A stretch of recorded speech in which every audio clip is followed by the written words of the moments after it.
NEECEELexy, unleash the power of your creativity.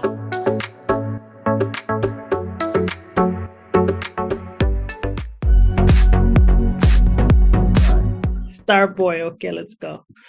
Big time.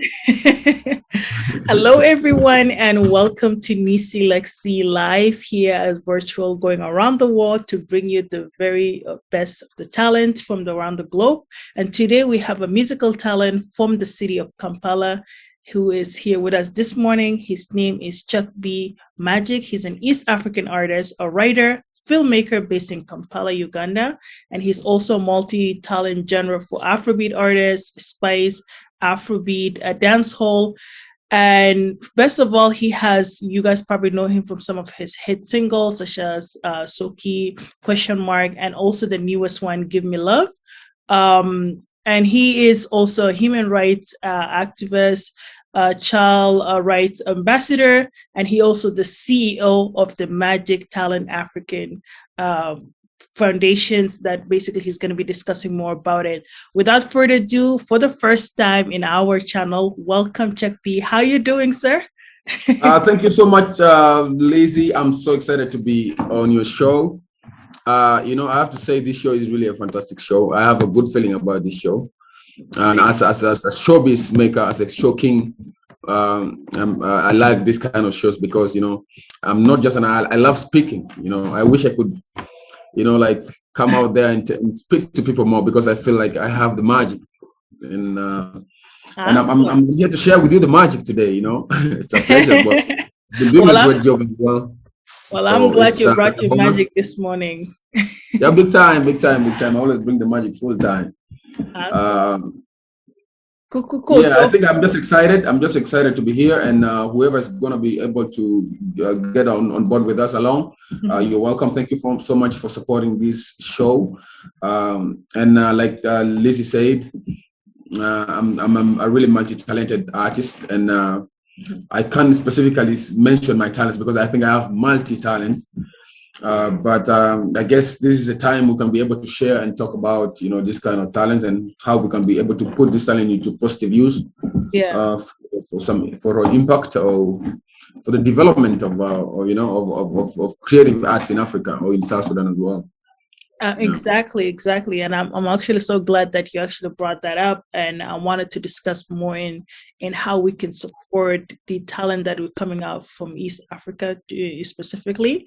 But before we dive into that heavy topic, I wanted for our Canadian or our audience from around the globe to get to know a little bit about you. So who is TSUPY, and when did you start all this journey of your multi-talented? Okay, yeah, but basically, TSUPY is my real names are Oromo Alfred Odiga.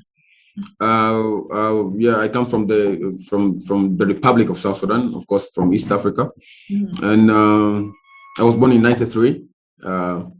I started entertaining when I was a child. Basically, when I was a kid, I used to drum. Basically, I started doing my traditional drumming when I was a kid. I think that's how I developed my skill of music, because I felt, the basis of music is drumming. Like there is no music that is fundamental without drums in it. So basically, I felt that was the gift from the start for me when I was still a young boy. I started doing that because I felt connected with my culture and tradition, and able to play the traditional instruments, the traditional drums. In all aspects, basically base it on there are so many ways we started doing that with sad emotional drumming. There is also the cultural traditional social, or we call it the achala beats. So many beats. So basically that's how I started picturing that. And I was also gifted with a Christian family. My mother, she was a choir in the Catholic Church. So basically, my family was basically like a church, a holistic family, starting from my grandmother. She was so much into the Legion Mary. So every time she used to take me to church, and I would also go to the father. The Reverend Father was my uncle, because he used to play different instruments. He could play the piano, he could play he could play so many instruments. I got to picture that, I got to learn that, I got to get that from him, and I think that developed my career as an artist. And I used to do showbiz, basically, you know, like create shows, local shows, get the local Sony music, you know, get into the night when the moon is up, and you know, make people dance.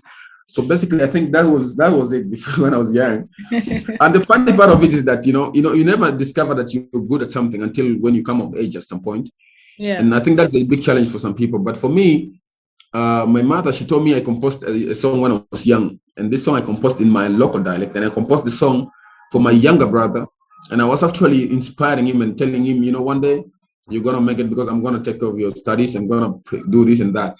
That started the foundation for me as an artist. I just feel like it's a calling for me. Like this is a calling, and I can't shy away from it. I can't run away from it. I just feel like maybe this is the purpose that I'm living on earth, and I felt like maybe God gave me this voice to use it for, you know, for a positive, and you know, be an element and an agent of change in my community and in the society. So wonderful. That's really amazing. I love the fact that, you know, you stressed, like, you know, knowing your talents at that young age, and then kind of knowing, you know, this is your calling and you want to pursue it, and then kind of putting your all, you know, all in all, like your heart and passion into it, because some people actually it takes them a lifetime to find that what is their calling, you know, but for you to be able to discover it at such a young age, it's a phenomenal thing, because now you're living proof of, you know what, this is what I want to do, and I can inspire the nation with my voice and kind of pursue that, which is a good thing. One thing I also wanted to, obviously, Chuck B is a very, very interesting name. How did you come about that? It's really a crazy, like, interesting name. Everybody asks me, how do you call yourself Chuck B? And the magic part. The magic part is, it's something that I will tell you after this, but the Chuck B came in a scenario when we were fleeing war from South Sudan. And lucky enough, I had an uncle, the elder brother to my father. He lives in Texas, so he was generous enough to make us run away from the conflict in South Sudan back then. I think I was probably 7 years here by that time, 7 to 6 years. Yeah, 7 to 6 years when I left South Sudan, running to Kampala in '98. It was something different, you know, like when we reached Karuma, there is a place called Karuma Falls. If you come to Kampala and you're living in Kampala, you're going back to the northern side of the country, or you're living to South Sudan, there is a river called Karuma Falls. This river, it's a very powerful river. You know, like I don't know how it came, but during that time, it was really, really powerful. And the Karuma Bridge was a very rugged bridge where two vehicles could not pass in that bridge at the same time. In a scenario where if a vehicle is coming from this side entering into Uganda, the other vehicle coming from Uganda going the other side has to wait until this vehicle crosses, because any heavy weight on the bridge would definitely capsize, and, you know, people would fall. Oh wow! Or neither the vehicle would fall. And also next to Karuma, there is a national game park where they used to put some checkpoints for people, you know, when you're living. And funny enough, in these checkpoints, everybody is ordered to come out of the bus, you know, so that you can be checked regularly for you to be able to enter back to the bus. Yeah. And during that time, I was really this sharp, you know, picky boy who was always asking questions, you know, and getting into the nerves of these police guys and the securities. So, and, you know, like, basically a child that has been tormented with war, conflict, and, you know, you have so much rage in your mind, you know. Yeah. And every time you see a soldier, it triggers something. So I was, they were like, you know, like, funny enough, there were these monkeys and baboons around, because that's the national park around. Yeah. So these police, they were checking elderly people. And because I was talking, you know, like in a very sharp way, and I was playing with these monkeys, I would give the monkeys the bananas. So they would come to me and tell me, you come here, we need to check on you. We need to check you. So I was like, basically, Afande, how do you check me? And I'm young. So I told you checking the mature people. Yeah. Why all of a sudden you're checking me now? Yeah. And, you know, we had to stand off with them a little bit there. So, like, everything became, you know, it became dramatic. But of course, I was funny enough, and they were laughing with me. said, hey, he was laughing at me. Everybody in the bus was looking at me. And he laughed at me and said, you know what? You're going to be called Check by Police. Check by Police, that's the nickname they gave me because of that scenario. And so basically, I took the Y away and I made it Check B. Because, basically it's a short name of Check by Police, which was a nickname given to me. Yeah. The magic part of it is that when I was young, when I got my impairment, I think, I got burnt. When I was young, I got this impairment and I didn't know what happened to me. And this also caused a lot of, rift in my family. My family broke down. My father and mother separated and all that. So basically it was a really hard time for me. And, I felt like I was the cause of the breakdown for the family. Funny enough and good enough, God gave me this energy and this very big energy. And in school, in primary school, when I was in the school, every kid, it intrigues them to see someone like me writing better than almost the whole class. And that's where I developed that feeling of the gifts, Yeah. And also, funny enough, when I was young, you could not easily carry me like a normal kid. Some people thought I had a stone in build. But for me, I looked at it as for the good. I felt like I was actually gifted. I was gifted and blessed. Yeah. And when I would come to the public, because many kids would shy away from talking to the people in public, but I would come to the public. I would make a camera out of a paper. Yeah. and I would come in front of these generals and I would tell them, you know what, I'm going to take your pictures, General. I'm going to take your picture. These people would be like, whose kid is this? Is this boy nuts or is he okay? But I was extra gifted. I was blessed. And the funny part of it is people would line and quake in next to our house because they want to come and try to carry me. Everybody, it became a talk of the town. How come this young boy cannot be carried like a normal kid? Yeah. And it became a question. I was just like, I was as well as astonished as everyone else. Yeah. But I took it as a gift and I embraced it. And I was like, okay, if it is this way, that means I got the magic and I am gifted, So that's how I got the magic name. Yeah, basically I got the magic name because all my life evolved in me being mysteriously good, like mysteriously gifted. And I felt like that is the magic. I felt like I am a symbol of greatness, like made by God. Amen. Yeah, so basically that's how I got that name, Magic. I think I explains better. That's a wonderful story. I really, really enjoyed listening to the meaning behind the name and also understanding the magic behind it. It's like being resilient, being yourself, and also understanding the gift and how you wanted to share it with people, regardless of what they say. You're just basically being a light there, kind of show your presence, whatever room you go to, which is the magic that you have. Yeah. Yeah. So, it's not about magic. It's not like the other magic. It's just more like a sparking and inspiring people. And basically, I just felt like it's inbuilt, it lives in, and I feel like if I intrigue people, if I change people, if I come in between people just they get excited, they get they get the love. Yeah. Here so we call it the vibe. When you walk into the room and the vibe is good. That's a magic in itself. Yeah. So that's why I call myself the magic boy, because I feel like we all have that magic in us, and sometimes it's good to come out of the closet and embrace embrace yourself, embrace your abilities, your uniqueness, definitely. and yeah. I love the confidence. I love the story. It's really profound, and I hope a lot of people who are watching this are getting the magic out of this.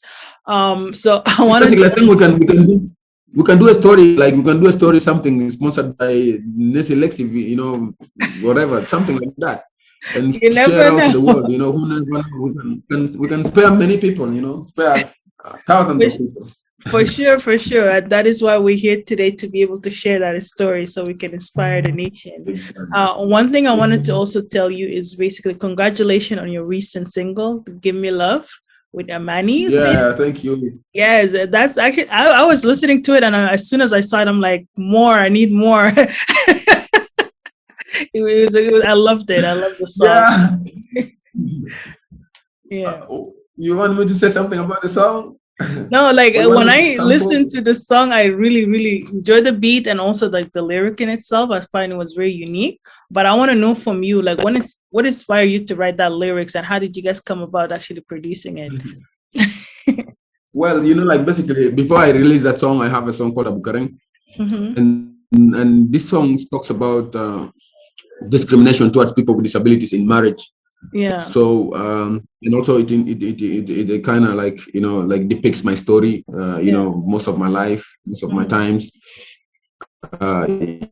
It's a scenario that it's a truth that sometimes people perceive people wrongly, and sometimes like sometimes it's hard for people living with impairments or dire impairments to find love.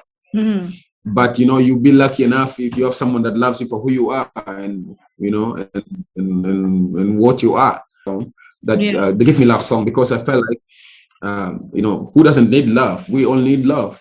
And love is a very essential thing in a human's life, because, like, for example, just an example of a child, when a child that grows with no love, with the feeling of less value, that's gonna blow. It's gonna create a big blow for this kid, because the kid is gonna live with so much anxiety and pinch the self-esteem for this person. But love awakens you, gives you the strength. And I'm like basically, I'm lucky enough. I have a wife and I have a child. So basically, I sang this song to give back to my wife, because she loved me for who I am, and she gave me life. I mean, she made me give life. And when you look into this song, like Ana Mabi Kala, so loving you, Mabi Kala, so like basically this love is not gonna end because you have given it to me, so I gotta give it back. Basically, I just wanted it to be like, love is reciprocal.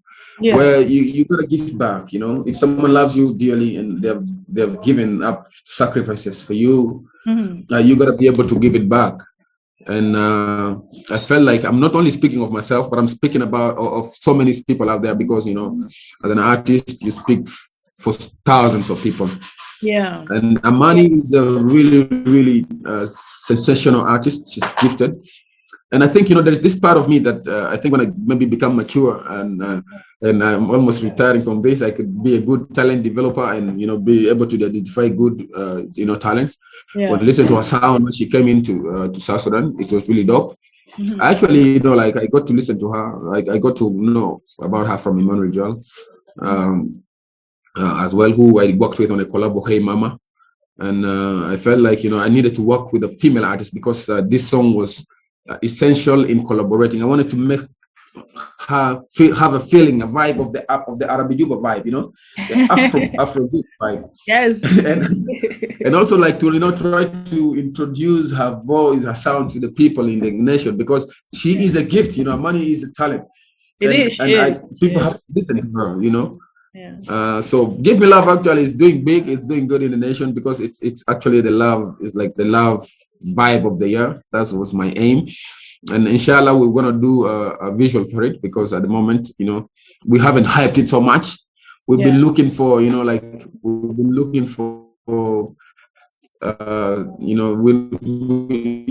music is like business. You got to find someone, a brand that is ready to ride with you. And basically, it's possible that the project can be realized and it can be huge for the both of sides, Yeah. There's something that maybe we'll get to when you talk about how we can beef up the music. But you see, look, when you listen to this song, this is a song that has it has the strength to break into any music stage. It can play in the African music stage. It can play even in Canada, in anywhere. Anybody who doesn't listen to Arabic Juba will definitely love the song because of the expressions, the feeling, it's universal for sure. Exactly, yeah, like the groove in the song and the voice. Basically, for me, I love Amani's parts. I wrote this. I wrote the song, and then we, like when she came in, yeah, we worked on it again in Juba with producer Kamba. Yeah, but her part is dope. Trust me, she sang like like this modern, he is a great modern artist. Arabic and stuff. Basically, and with so Amani, that's our Toronto very own. by the way, like I just wanted to light up some, some, the people in Toronto with some Arabic Yuba Afro, Afro soup. Yeah. And who knows, basically we need to have more of that. As you said, you need more. Yesterday night I dropped another single from my album. That one's called No Lego. It's like it's an Afro Arab Saharan vibe. Oh. And is that the cartoon vibe like or something like that? You can, yeah, like it's an Afro pop. Yeah. But like it has a fusion of Arabic Juba with Arab. These are the Nubian beats, because the song depicts a story of of two royals in love, and one is from the Nuba Mountains and the other one is from the Equatorial Mountains. So are we gonna get any Nadia Gala sound in there? We should, because like the song, we can still like you can listen to the song and see it's a really great vibe. It's an international vibe. I'm basically doing music that is to export our sounds outside. And basically music that can sell in the global music stage, or the global African music stage. And when you listen to Give Me Love and on No Lego as well, this is a vibe that are like exceptional. You listen to them and like we feel, wow, these guys speak from the heart, music from the heart, from the soul. And I'm excited to see what other projects you guys are going to be releasing, for sure, because I feel, for me generally, I just know that South Sudan, there's a lot of talent. You guys have so much, but the only thing that's lacking is just for people to give you a chance to actually cross the mainstream media.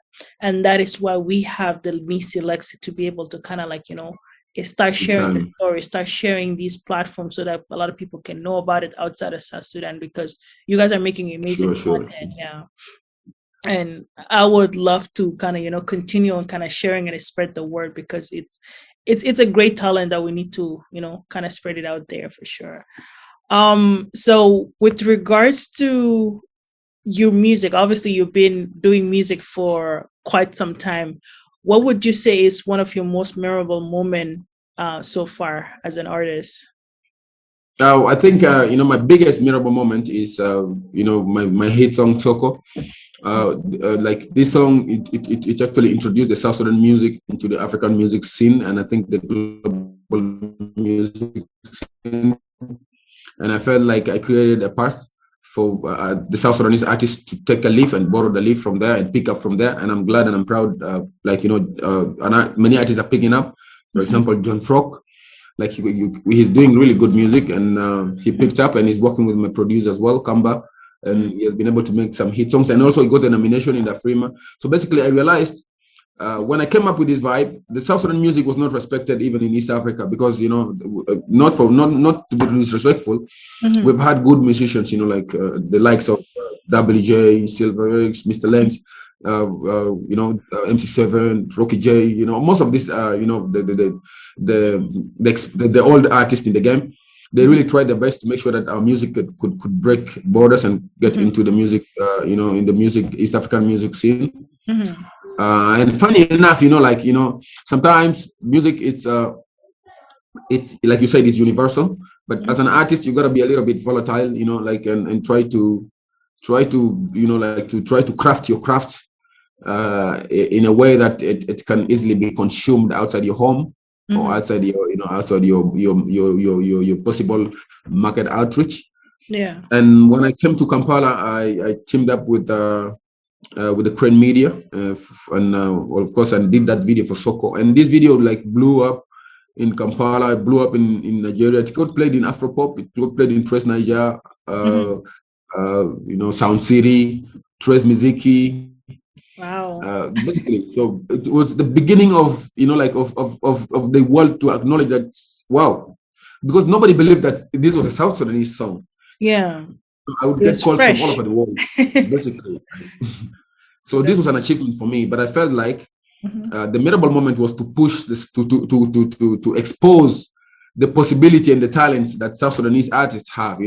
When that came, it gave a platform for our music to be accepted. You know what I mean? Because back then, for your music to play in Uganda or in East Africa, you got to be able to pay money. And I think my fellow artists that have been in running up and trying to push that hard can give a testimony to that.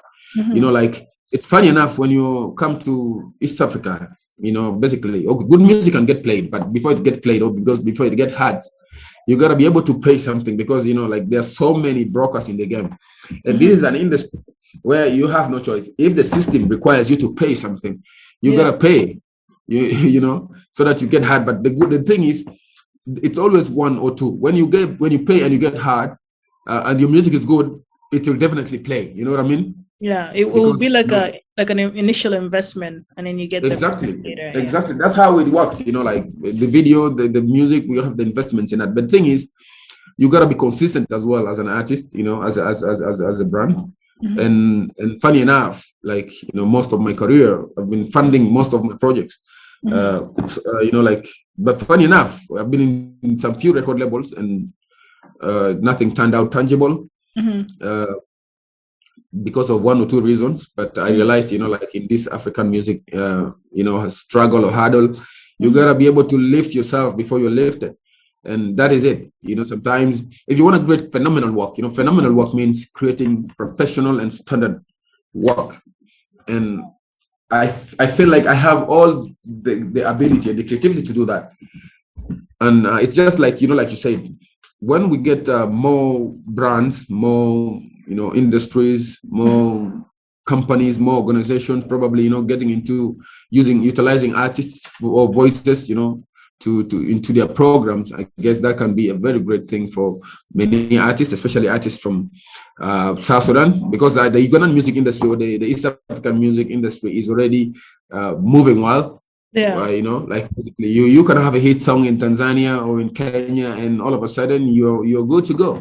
Yeah, you get probably like 10 to 15 brands fighting over endorsement deals. We need more brands to go after you guys. Basically, like in Juba, it's another scenario where, you got to look for the brand to come and support you. The brand doesn't come after you. But of course, because there is no serious competition in Juba. Like, brands are relaxed. There is no, competition, like, because when there is a massive competition, like, for example, in Uganda, clubs get to sign artists, Bell, different brands, telecom companies. So basically, I feel like, we are doing good at the moment, but I think more potential for sure. Yeah, more potential, and also another thing is, like, the digital marketing part of our sounds now is another thing that we're looking at, because like, the best way to be able to earn something now is going digital with your music. Yeah. And last time when I went on that's why you need neeceelexy. That's what I'm saying. That's why we need neeceelexy, because I don't think many of our South Sudanese artists are getting dimes from the digital platform. Maybe my artists would, some of the artists in diaspora, as it will make them, like, it makes it easy for them out there. But here, it's another scenario, because it's a different thing. But you guys are now monetizing your content, or what? What's going on? Well, like, basically, like, monetizing your content comes with a lot of things, and we're doing that at the moment. We're doing it actually. We're pushing into that, because I think that's the only way we can survive.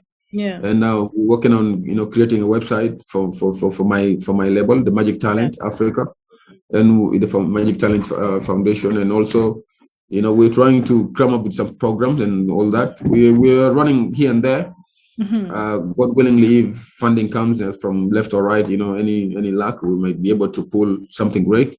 Because I feel like it's time for us to be able. And by the way, this is good, because now the South Sudan music is recognized even in African music. Like, you see, we're getting nominations. Don't forget the nomination. It's getting that nomination because we have turned the heads of the people. The music that we're doing right now, Neecee, it's dope music. Trust me. It's just like a music without a visual is like it's like a tea without sugar. Mm-hmm. No flavor. With no flavor. So we need to add the flavor. You can drop countless audios. You can drop countless audios, and if you don't have a visual, I'm sorry, but it's not gonna. You need to tell the full story. It's like a full package. Exactly, and by that is how our artists back home are really struggling. Yeah. It's not, you can do any visual, but the most important thing is what is your target? Because for me, my target is always to get my music played in the African music platform. Yeah. And that sometimes makes me to a little bit take my time and take my time to craft my work and my art. And that's why you see, like Give Me Love is a craft that it took us some time to craft. Give Me Love with the money, and this is a great vibe. Hopefully we'll release the video this year before the year blows, and see how it will go all over the world. I'm sure it's gonna blow and blow and blow, and it will for sure.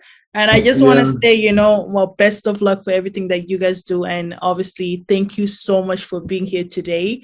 And I would love to continue on doing this discussion, but I know our timing is kind of giving us 2 minutes up. So I can see we have 2 minutes. Yeah. But I wanted to ask you before we run in these 2 minutes, I can send you another link, but what is one advice would you give to any upcoming artist that is coming into the game? I will just say, just do your craft, be yourself, be unique, and stay away from hate. Like the truth is, if you want to be successful as an artist, you got to be humble, because I believe anyone that is talented should be humble. Talent alone will humble you. So humility is everything for an artist who's upcoming. And also, you got to have a vibrant self-esteem. You are the first fan of yourself. If I recall, I used to move distances to go to radio talk shows because I had no choice but the persistence. You had no transport, but you have to move. You got to go to the studio, you got to go to the radio, and you have to walk. You have no vehicle, you have no what, but you got to move because you want to achieve that. So basically, if you're passionate about what you do and you have that feeling and the positive feeling in you, you go ahead and do it, go all the way. And please don't replicate work that has been done. Music is an art. And if you want to be a great artist, just be original, be authentic, and be natural, And also, another secret is never forget where you come from, because you got to be able to fuse your music with your roots, like with where you come from. Awesome. And thank you so much. It's a pleasure to have you as well. It's a pleasure to be here, Neecee. It was such an honor to have you in our show, and I wish you all the best. It's a honor. It's a pleasure. I feel like it's cut short. We'd have had a lot of time, but next time we'll have enough to say. I just wanted to give a shout out to every South Sudanese out there in Canada, Australia, whatever you are. If you're supporting South Sudan music, East African music, African music, Afrobeats to the world.